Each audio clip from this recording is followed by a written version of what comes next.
Boy, I feel like almost every other day or every day just about, it feels like I'm uploading a new video to tell you about a thing, and you're probably tired of me telling you about things. There's so many things. Um, Luckily, they're not all huge topics. This one is actually a pretty small one, but one we should hit nevertheless. It's actually something we sort of already deal with, but we need to explain it for real and not just kind of fool around and guess at it. And it's time and space constructions. In fact, this is not really one topic. This is me sort of collecting a bunch of tiny topics all together because there are, in fact, a lot of time and space constructions. And no, I'm not talking about something to do with theoretical physics or, anything particularly esoteric, just little simple case constructions that express in some way or other time or space. And in fact, I don't think there may be one of these that if you're in Latin 2 you haven't seen yet, because this video is for Latin 2. Probably should say that right at the beginning. That said, if you're above Latin 2, this is not a bad review of these things, so above Latin 2 you can still watch this. And even below Latin 2, you may have seen some of these already, even if you're just a lowly Latin 1 student watching this in the future. Because a couple of the time and space constructions are actually some of the earliest things that we learn. That is to say, ablatives of place where and time when, which show up right at the beginning of our textbook in Latin 1, chapter 1. Even in like the first two sentences, there are ablatives of place where and time when. Literally just ablatives that tell you when and where things happen. So that's real common. There's also just prepositional phrases. There's kind of a lot of those actually that in some way or other will tell you when or where things happen. And those aren't much to really talk about or explain. If you know the meaning of the preposition itself, you'll understand the phrase. No big deal. In fact, if I never brought those up, it would not be a big deal. Here's the bits you don't know yet. Here's the bits that if you're in Latin 2, you really need to like perk up and watch, and it's locatives and duration. All right? Now, that's not to say you've never seen a locative before. I mean, the day I'm filming this, Latin 2 just read chapter 37, and there's a locative in there, but that locative has actually even shown up before, and in the context in which it shows up, a lot of times you could just guess and get it right. But also, like, just in case you guess wrong, let's really talk about what the locative is, so you don't have to guess. So that when one shows up, you will know, you will definitely know, and you will get it right. So here's the thing about locatives, and you're going to hate this and maybe be really mad at me or just the situation that is the Latin language. The locative is a case. It is your seventh case. I know we have been proceeding as if there were only 6 cases: nominative, genitive, dative, accusative, ablative, and vocative. And, on most daily bases, we don't even pay attention to the vocative much. So really we behave as if there are 5. But the vocative is real, and so is the locative. And we have not talked about it in the past, basically just because it doesn't show up very much. It's not that it's a complicated case to learn, it just doesn't get used that much. So the Latin Ecce Romani series just kind of ignores it for a long time. The first time it's ever used in a passage is actually in chapter 26.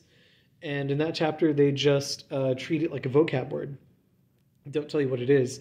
But here in the middle of Latin 2, they start using it a little bit more often, and they go ahead and tell you that it exists. All right?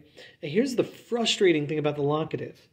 If you look at these endings, and I've written up a little table here with the endings for every declension, 1st through 5th, you notice I use slightly different colors. I used dark blue for some of them, but then for these two, I used light blue.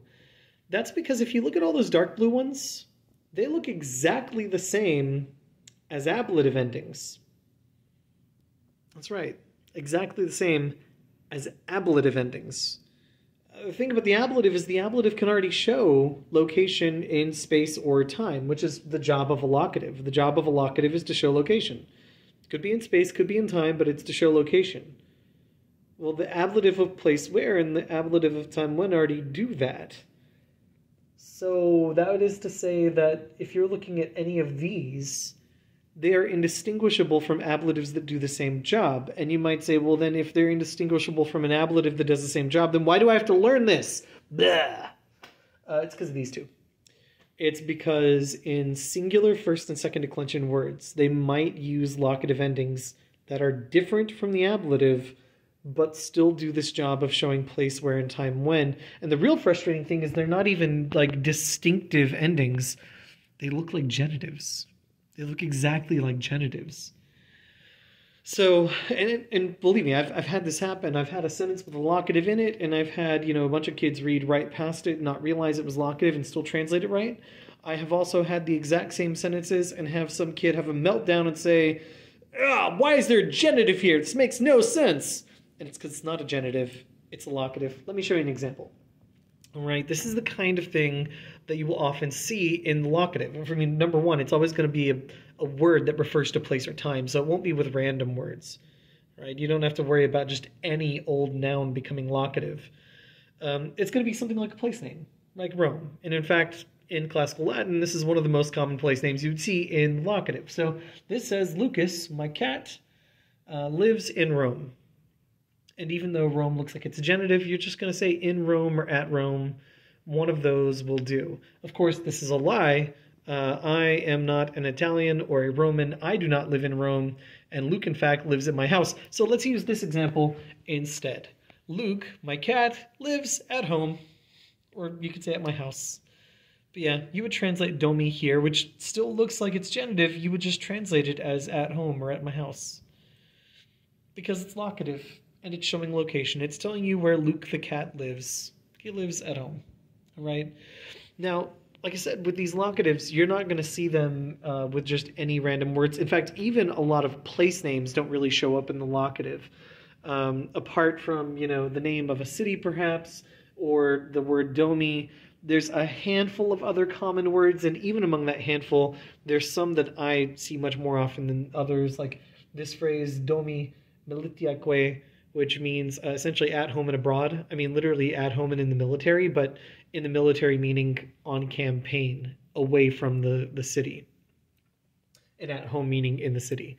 Or sometimes you see like this one where it's at land and sea. I kind of like this as an example because it's an example of these two words going together, being in the same case, the same construction, where one of them does look the same as an ablative because it's a third declension word, and the other one being a second declension word where it looks like a genitive.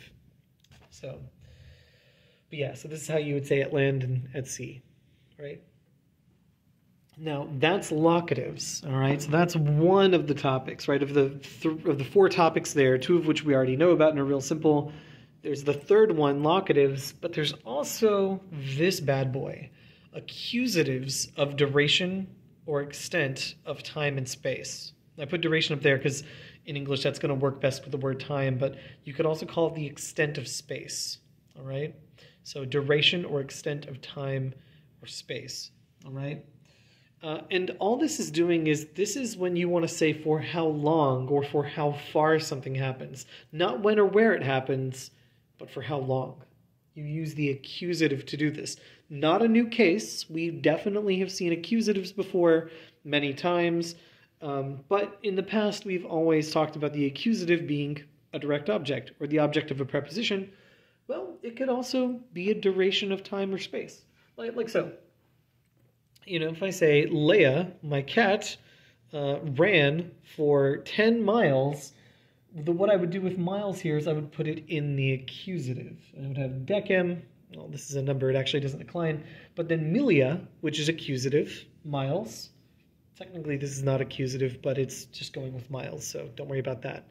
But yeah, the actual noun at play here is milia, which is accusative. So this is the extent of space that she ran. It does not tell you where she ran, it just tells you how far, all right? Now, I do use this example because the accusative can show extent of space. However, oftentimes, I personally don't see the extent of space so much as the duration of time.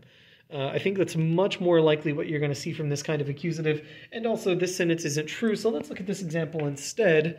Leia, my cat, slept for the entire day.